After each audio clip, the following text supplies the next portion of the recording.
Hello everyone, welcome to the channel. Today we are starting Financial Management Part 1. In this lecture, we will discuss the meaning of financial management, its important financial decisions, its objectives, and sources of finance. This topic is very important for UGC Net Commerce, HPPSC Assistant Professor Commerce, BCom, BBA, and MBA students. So let's begin. तो financial management का meaning हम कल भी discuss कर चुके हैं। तो financial management का सिंपल सा मतलब क्या होता है कि आपकी कंपनी किस तरीके से फंड्स को एक्वायर कर रही है, कहाँ से फंड्स को एक्वायर कर रही है, किस तरीके से उनको एलोकेट कर रही है और कैसे उनको यूटिलाइज कर रही है अपने बिजनेस में। तो फाइनेंशियल मैनेजमेंट का बेसिक सा सिंपल सा मीनिंग यही है कि आपने फंड्स को कैसे अराइज करना है और उनका इफेक्टिव यूटिलाइजेशन कैसे करना है, इन चीज़ों को चेकआउट करना। अब ये चीज़ मैटर क्यों करती है हमारे लिए? क्योंकि जब भी आप किसी भी ऑर्गेनाइजेशन के बारे में स्टडी करते हो तो हर एक ऑर्गेनाइजेशन के लिए फाइनेंस ही एक ऐसा सोर्स है जो इनएडिक्वेट रहता है हमारे पास। कभी भी आपके पास पैसा जो है बिजनेस में ज़्यादा नहीं रहेगा कि आप बहुत ही अच्छे से हर एक चीज़ में इन्वेस्ट कर सको। तो फाइनेंस एक लिमिटेड सोर्स है हर बिजनेस के लिए, और इस लिमिटेड सोर्स का आप किस तरीके से यूज़ कर रहे हो, इस लिमिटेड सोर्स को आप किस तरीके से इन्वेस्ट कर रहे हो अपने बिजनेस में, ये सारी चीज़ें डिसाइड करना, इन सारी चीज़ों के बारे में डिसीजन मेकिंग करना आपके फाइनेंशियल मैनेजमेंट का ही पार्ट है। जस्ट फॉर से कि आपके पास अभी 1 लाख रुपीज़ हैं एंड आपके पास एक ऑप्शन है, आप मशीनरी परचेज कर सकते हो अपने गुड्स को बेटर क्वालिटी में मैन्युफैक्चर करने के लिए। सेकेंड ऑप्शन है, आप इसी पैसे को एक अच्छे तरीके से इन्वेस्ट कर सकते हो ताकि आपको और प्रॉफिट अर्न करा के दे सके। तो बहुत सारे ऑप्शंस हमारे पास रहते हैं, इसमें से कौन से ऑप्शन के ऊपर हम अपने इस पैसे को लगाएं, ये सारे डिसीजंस लेना हमारे फाइनेंशियल मैनेजमेंट का ही पार्ट है। तो सबसे पहले तो इसमें हम डिसाइड करेंगे कि हम फंड्स को एक्वायर कहाँ से करें, कहाँ से एक्वायर करें, डेट, इक्विटी, प्रेफरेंस शेयर, किस तरीके से हम फंड्स को अराइज करें, देन उनको किस तरीके से एलोकेट करें कि ये प्रॉपर तरीके से यूटिलाइज किए जा सकें बिजनेस के अंदर। तो ये डिसीजन लेना ही हमारा क्या कहलाता है, फाइनेंशियल मैनेजमेंट। अब इसके बाद है सबसे important cheese, that is objectives of financial management, जिसको मैंने 5 स्टार्स लगा दिए, यानी बहुत ही इंपॉर्टेंट चीज़ है ये। तो ऑब्जेक्टिव ऑफ फाइनेंशियल मैनेजमेंट को 2 अप्रोचेज में डिवाइड किया गया है, एक प्रॉफिट मैक्सिमाइजेशन अप्रोच है और दूसरी है हमारी वेल्थ मैक्सिमाइजेशन अप्रोच। तो ये जो प्रॉफिट मैक्सिमाइजेशन अप्रोच है, ये एक पुरानी अप्रोच है हमारी as compare to wealth maximisation approach, और प्रॉफिट मैक्सिमाइजेशन अप्रोच को एक नैरो अप्रोच माना जाता है कि इसका स्कोप जो है वो नैरो है as compare to wealth maximisation. तो चलिए देखते हैं क्या है प्रॉफिट मैक्सिमाइजेशन। तो प्रॉफिट मैक्सिमाइजेशन ऑब्जेक्टिव या अप्रोच हर फर्म को सिंपल सी यही बात बोलती है कि फर्म ने वो सारी एक्टिविटीज़ को कंसीडर करना है जो ऑटोमेटिकली इंक्रीज करेंगी ऑर्गेनाइजेशन के प्रॉफिट को, जो हेल्प करेंगे ऑर्गेनाइजेशन के प्रॉफिट को इंक्रीज करने में। और उन सारी एक्टिविटीज़ को आपने एलिमिनेट कर देना है जो सारी आपके प्रॉफिट को लो कर देती हैं या लेस करती हैं, उन सारी एक्टिविटीज़ को आपने एलिमिनेट कर देना। तो सिंपल सी बात है, प्रॉफिट मैक्सिमाइजेशन अप्रोच हमें ये बोलती है कि बिजनेस में उन सारी एक्टिविटीज़ को परफॉर्म करो जो एक्टिविटीज़ आपके प्रॉफिट को इंक्रीज करेंगी। अब इस अप्रोच के फेवर में कुछ एक फेवरेबल आर्ग्यूमेंट्स दिए गए हैं, जिसमें फर्स्ट है आपका मेन एम, यानी प्रॉफिट मैक्सिमाइजेशन या प्रॉफिट अर्न करना हर ऑर्गेनाइजेशन का मेजर ऑब्जेक्टिव रहता है। हर profitable organisation except the non profit organisation, हर एक ऑर्गेनाइजेशन इसी ऑब्जेक्टिव के लिए रन की जाती है कि हमारा बिजनेस ज़्यादा से ज़्यादा प्रॉफिट अर्न करे। दूसरा है पैरामीटर ऑफ बिजनेस, ये हमें एरिया ऑफ बिजनेस बताता है कि आपने किस एरिया तक ऑपरेट करना है अपने बिजनेस में, कितना हमारा एरिया रहेगा, क्या पैरामीटर रहेगा, उस पैरामीटर के अंदर रहकर ही आपको एक काम करना है। देन नेक्स्ट है रिड्यूसेस रिस्क, रिस्क को रिड्यूस कर देता है क्योंकि आपको पता है आपको इस पर्टिकुलर एरिया के अंदर ही काम करना है, इससे बाहर आपको काम नहीं करना है। And it is a main source of finance. What is main source of finance and why it is main source of finance? Just think about it. Because अगर आपका बिजनेस प्रॉफिट अर्न नहीं करेगा तो सबसे पहला सोर्स तो आपका profit ही है, फाइनेंस का, वो ही चला जाएगा। प्लस अगर आपका बिजनेस प्रॉफिट अर्न नहीं कर पा रहा है तो आप ना तो शेयर्स आपके बिकेंगे, ना ही लोग आपके डिबेंचर्स को खरीदना चाहेंगे, ना ही आप इजीली लोन रेज कर पाओगे। तो ये सारे ड्रॉबैक्स हो जाएंगे अगर आपका बिजनेस प्रॉफिट अर्न नहीं करता है तो इसलिए क्या है, प्रॉफिट एक बहुत ही मेन सोर्स है फाइनेंस का। अगर आपका बिजनेस आपका प्रॉफिट अर्न कर रहा है तो आपके बिजनेस को बहुत सारे फायदे देखने को मिल सकते हैं। इसके अलावा it meets social needs also. Social needs को मीटअप करने का मतलब है आपकी इकोनॉमिक नीड्स के साथ साथ आपकी बेसिक फाइनेंशियल नीड्स के साथ साथ आपका ये क्या है, सोशल नीड्स को भी फुलफिल करता है। तो प्रॉफिट मैक्सिमाइजेशन के फेवर में है हमारे पास ये आर्ग्यूमेंट्स। उसके बाद है अनफेवरेबल आर्ग्यूमेंट्स। तो अनफेवरेबल आर्ग्यूमेंट्स में हमारे पास पहला पॉइंट है leads to the exploitation of workers and consumers.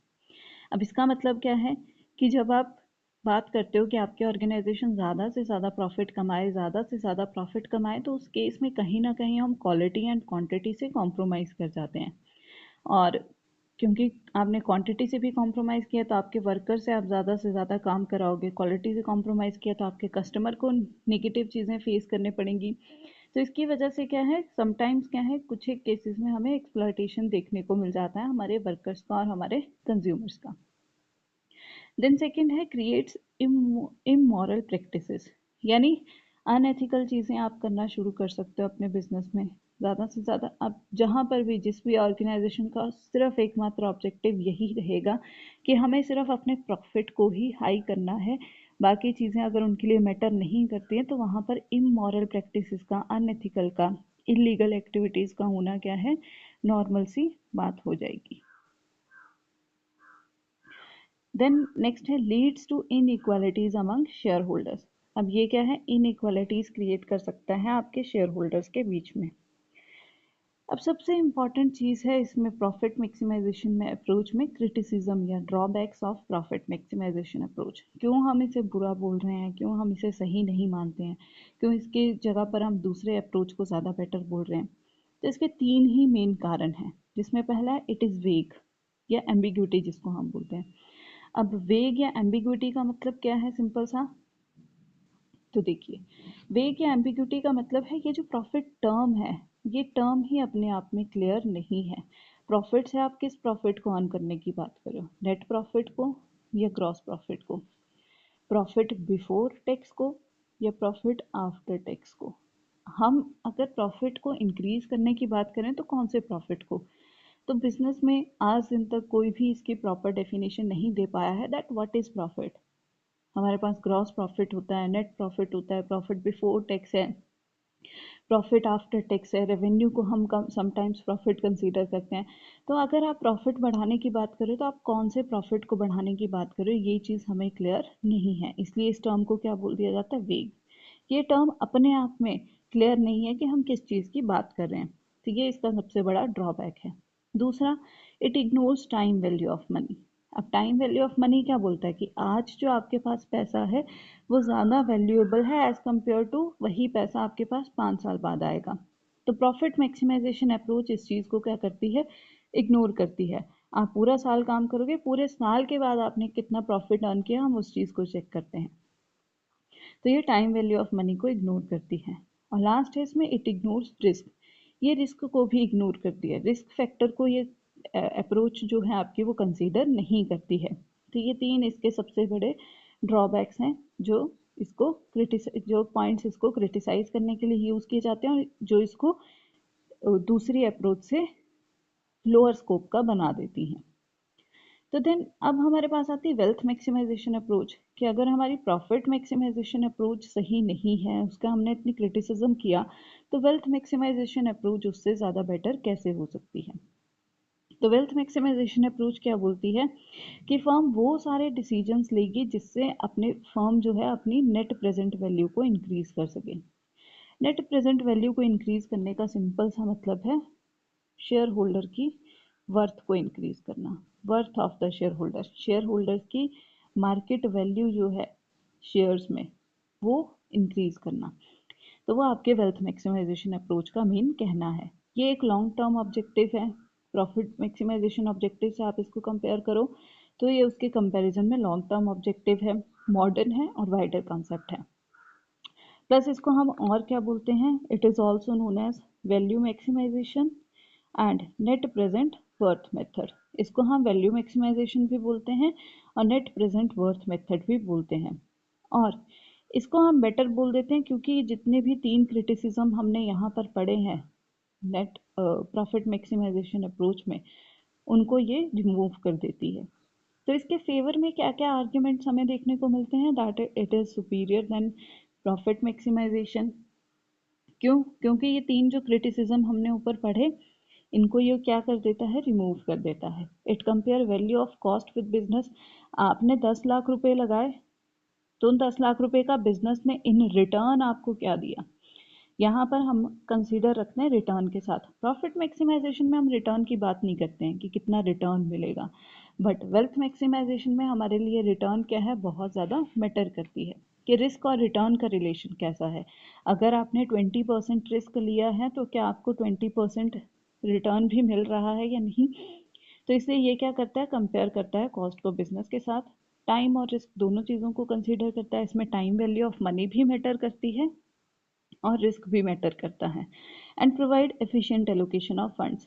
जब आप इस मेथड के थ्रू, इस अप्रोच के थ्रू अपने बिजनेस को चलाएंगे तो आप अपने फंड्स को प्रॉपर तरीके से, एफिशिएंट तरीके से एलोकेट करोगे।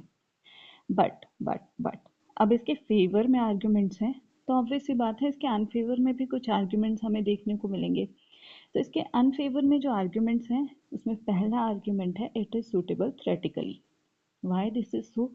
बिकॉज वेल्थ मैक्सिमाइजेशन में हम क्या बोल रहे हैं, शेयर होल्डर्स की वर्थ को इंक्रीज करना। और शेयर होल्डर्स की वर्थ कैसे इंक्रीज होगी, जब आपके बिजनेस में ज़्यादा से ज़्यादा क्या आएगा, प्रॉफिट आएगा। क्योंकि सिंपल सी बात है, प्रॉफिट पर एट द एंड जितना भी प्रॉफिट बच जाता है, सारी लाइबिलिटीज़ को पे ऑफ करने के बाद किसका अधिकार होता है, आपके शेयर होल्डर्स का। तो जितना ज़्यादा कंपनी प्रॉफिट अर्न करेगी उतना ही ज़्यादा आपके शेयर होल्डर्स को बेनिफिट मिलेगा, उतने ही ज़्यादा उनकी मार्केट वैल्यू इंक्रीज होगी, उनकी ब्रांड वैल्यू इंक्रीज होगी। तो इसलिए ये क्या है, सिर्फ थ्योरेटिकली सूटेबल है। It is same as profit maximisation, क्योंकि अगर प्रॉफिट इंक्रीज नहीं होगा तो आपके शेयर होल्डर्स की वैल्यू भी इंक्रीज नहीं होगी। जस्ट फॉर एग्जांपल, यहाँ पर मैं आपको एक्सप्लेन करती हूँ। फॉर एग्जांपल, आपकी कंपनी का प्रॉफिट है 5 लाख रुपीज़। अब अगर कंपनी डिबेंचर्स यूज़ करती है तो सबसे पहले इस 5 लाख रुपए में से डिबेंचर का इंटरेस्ट माइनस कर दिया जाएगा। मान लेते हैं हम कि 50,000 रुपये आपके डिबेंचर्स का इंटरेस्ट है, तो आपके पास बच जाते हैं 4,50,000 रुपये।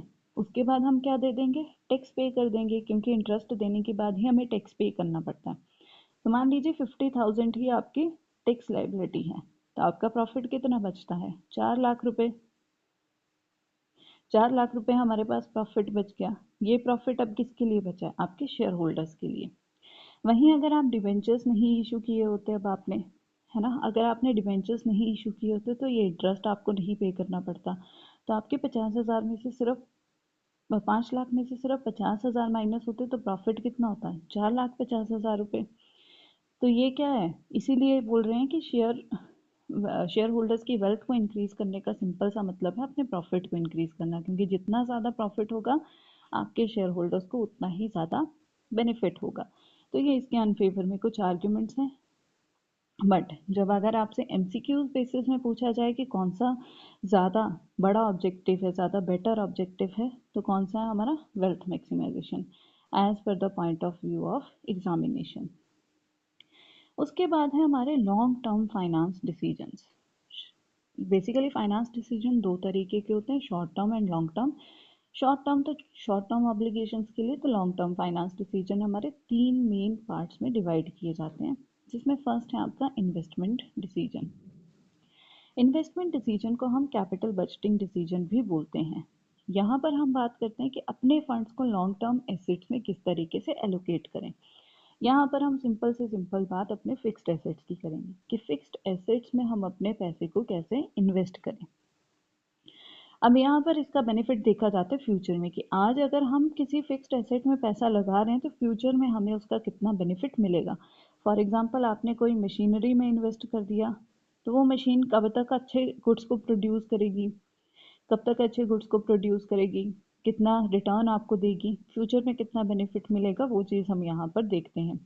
और सबसे इम्पॉर्टेंट, हम इसके हेल्प से क्या है, रिप्लेसमेंट डिसीजन ले सकते हैं कि कब हमारा एसेट बिल्कुल ख़राब हो जाएगा और कब हमें उसे रिप्लेस करने की ज़रूरत है।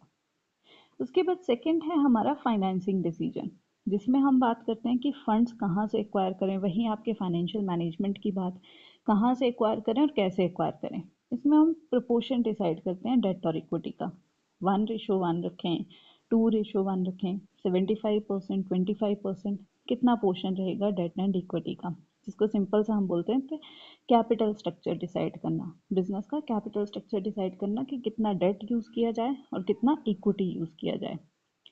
यहाँ पर हम फाइनेंशियल लीवरेज की बात करते हैं, वही जो अभी मैंने आपको एग्जांपल बताया ना कि change in share holders fund due to change in profit, profit में चेंज होगा। फाइनेंशियल लीवरेज कब आता है, जब हम डेट का यूज़ करते हैं ज़्यादा से ज़्यादा, और डेट का यूज़ करने से क्या हो जाएंगे, आपके प्रॉफिट क्या हो जाएंगे, कम हो जाएंगे, क्योंकि प्रॉफिट का कुछ हिस्सा आपको एज एन इंटरेस्ट पे करना पड़ रहा है।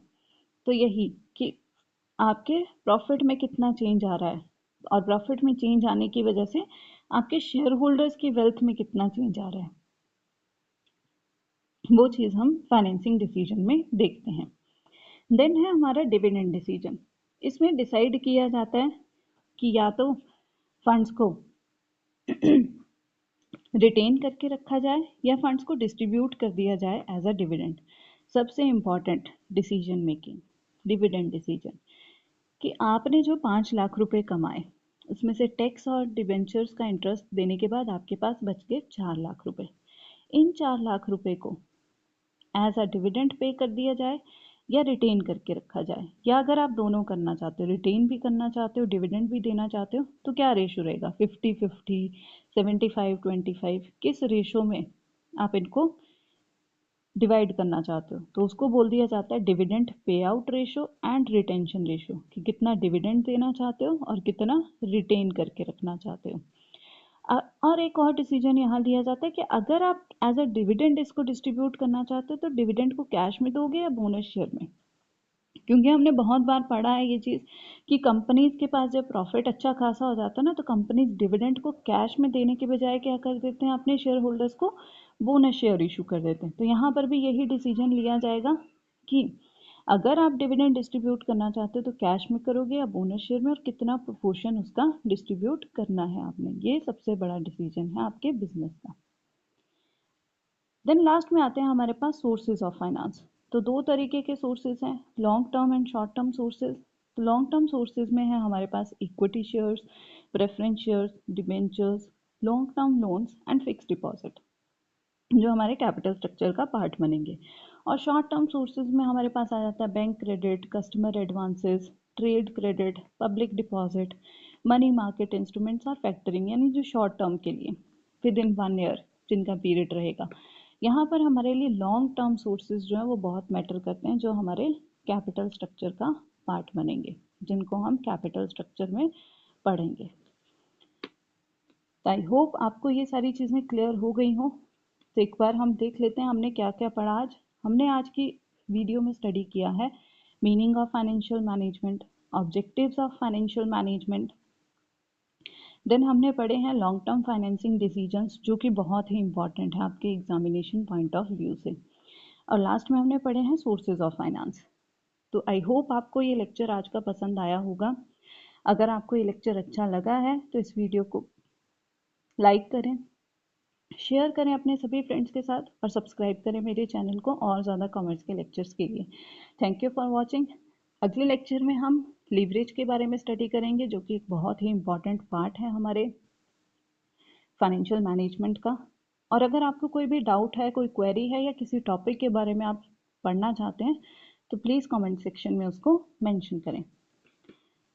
Okay, thank you so much. Please like the video and share the video and subscribe to my channel. Thank you so much.